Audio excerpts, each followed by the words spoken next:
नमस्कार, मैं हूं संजय शर्मा। आप देख रहे हैं 4PM news network. Uttar Pradesh में लगभग सभी पार्टियों में अलग अलग स्टाइल का राजनीतिक घमासान मचा हुआ है।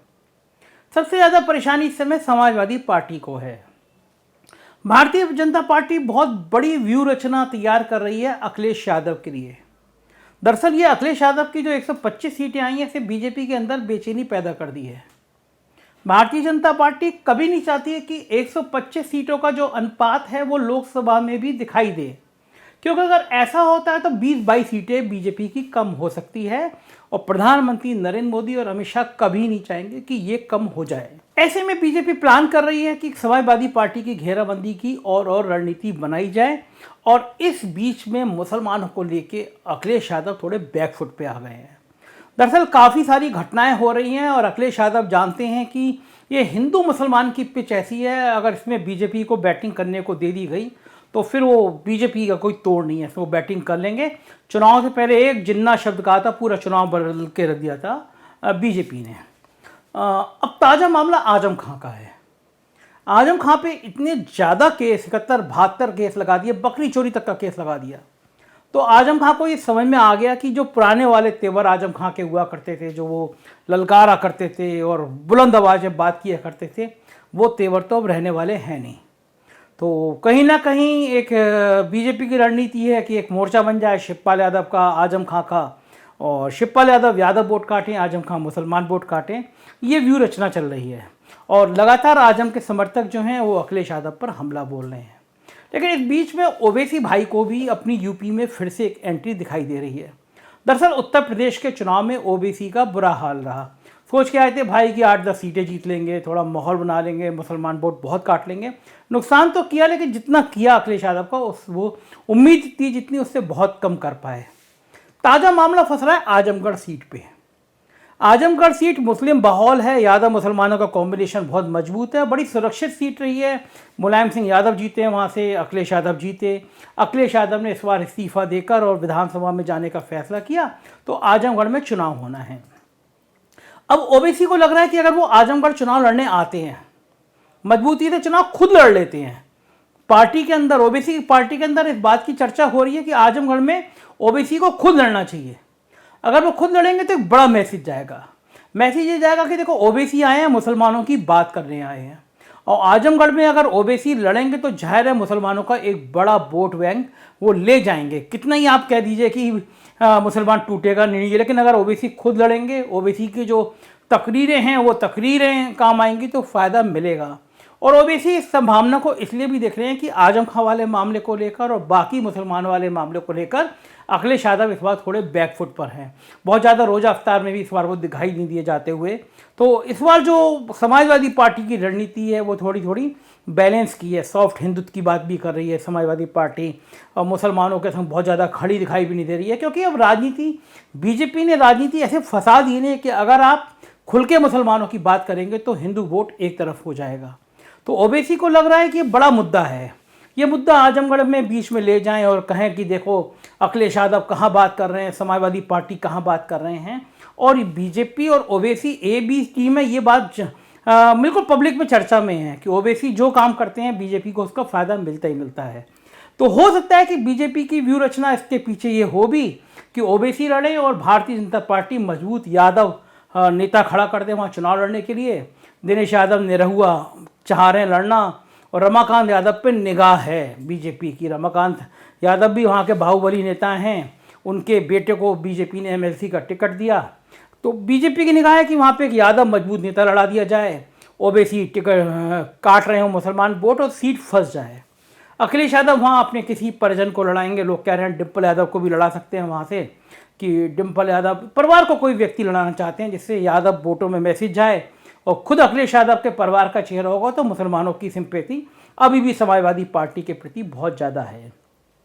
तो रोज़ बयान आ रहे हैं, मीडिया पूरा मैनेजमेंट वाला काम कर रही है। मीडिया पर लगातार आजम खां को इतना राष्ट्र का बड़ा नेता दिखाई दे रहा है कि आजम खां को खुद यकीन नहीं होगा कि इतने सालों बाद आजम खां की इतनी पूछ हो जाएगी कि प्रमोद कृष्णन जी कांग्रेस के जो नेता हैं वो गए आजम खां से मिलने। तो इतना ज़्यादा, कई टीवी चैनल में देख रहा था 2-3 घंटे का शो कर रहे थे वो लगातार, वो ना वो प्रमोद किशन के भी ज़िंदगी में इससे पहले कभी इतनी देर दिखाई दिए गए होंगे और ना आजम खां दिखाई दिए गए होंगे। तो जो गोदी मीडिया है, जो सरकार से बहुत करोड़ों के विज्ञापन लेती है, वो ये काम करती है, पार्टी के लिए मैनेजमेंट का काम करती है। बीजेपी ने इशारा किया होगा या सरकार के अफसरों ने इशारा किया होगा, तो लगातार कई घंटों तक आजम खां, प्रमोद कृष्णन, ये सब चलते रहे टीवी पे। और ये जितना चलेंगे, जितना शो करेंगे, उतना मुसलमानों में मैसेज जाएगा, कुछ नाराज़गी बढ़े, ये सब प्लानिंग है।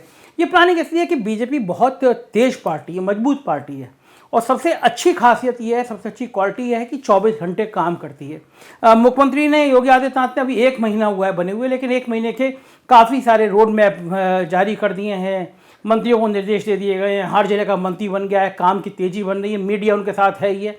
तो ये रणनीति 2024 की बनने को तैयार हो गई है।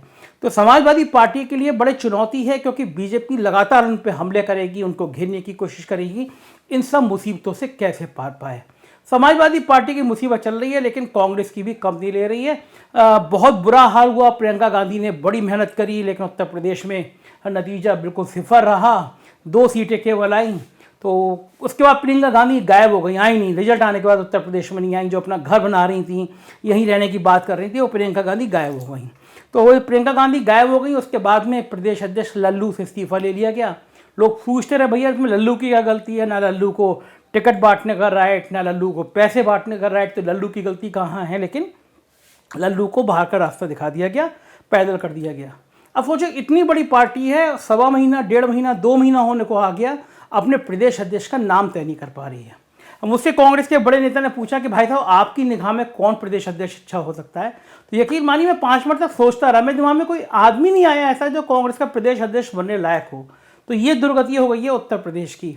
उधर दिल्ली में परेशान है वो प्रशांत किशोर जैसा आदमी, जो कभी किसी का सगा नहीं था, उसको लेके इतनी बड़ी बड़ी ब्रांडिंग कर डाली, तो उसमें और फजीयत हो गई कि प्रशांत किशोर ने मना कर दिया कि मैं कांग्रेस ज्वाइन करने नहीं जा रहा हूँ। हालांकि कांग्रेस के कुछ नेता बड़े खुश हैं कि प्रशांत आ जाता, तो जो उनके मीडिया के सर्वे सर्वा हैं, सुरजेवाल और इन सब की छुट्टी हो जाती, बड़े बड़े लोगों की छुट्टी हो जाती, तो कांग्रेस के लोग भी खुश हैं। इधर युद्ध जो है बीजेपी में भी कम, कोल्ड वार कम नहीं हो रही। बीजेपी में परेशानी ये है कि बड़े बड़े अफसरों का तबादला कौन करे? सिर्फ मुख्यमंत्री करें, कुछ डिप्टी सीएम की चले, कुछ मंत्रियों की चले, इसको लेके बड़ा उधेड़बुन चल रही है।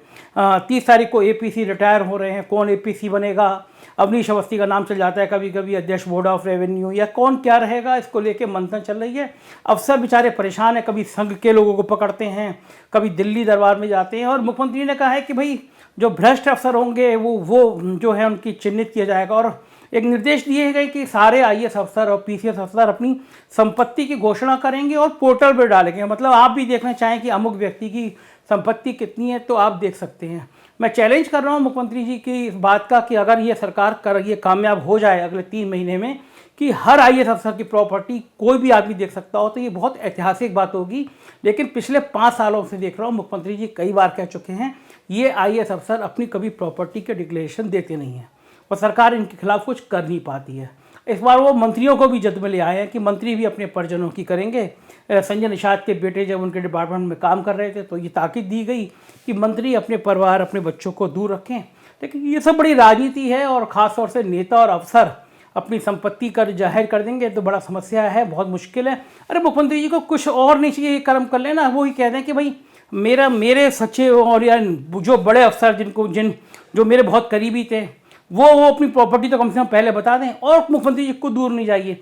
ये मालूम कर लीजिए अंसल में पिछले 4-5 सालों में किसने कितनी प्रॉपर्टी खरीदी, और मुझसे पूछवा लीजिए, मैं नाम बता दूंगा कि किस अफसर ने अपने रिश्तेदार के नाम पे ज़मीन कितने में दिखाई, कितने में रजिस्ट्री हुई, कितना बड़ा प्लॉट है, किस रिश्तेदार के नाम पे। मेरे पास पूरी जन्मपत्रियाँ हैं।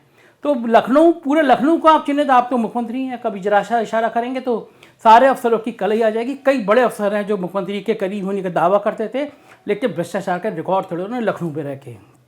तो ये पूरा राजनीतिक घटनाक्रम था। मुझे लगा एक बता दूं कि उत्तर प्रदेश की राजनीति में क्या चल रहा है। देखते रहिए 4PM न्यूज़ नेटवर्क, यही चैनल है जो सच दिखाएगा। Thank you.